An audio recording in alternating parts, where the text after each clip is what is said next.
అందరికీ నమస్తే.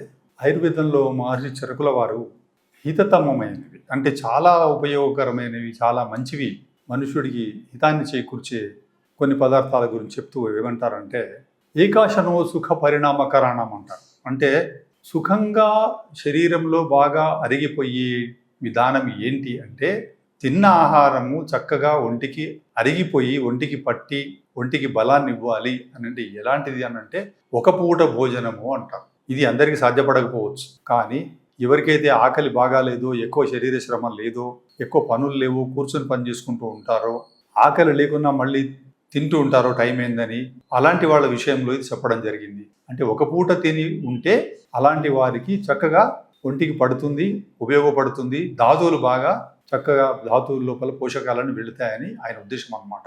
అయితే ఎవరైతే కొంత పనిలో పాల్గొంటూ ఉంటారో 2 పూటలు కూడా వాళ్ళు భోజనం చేసి ఆపేయవచ్చు.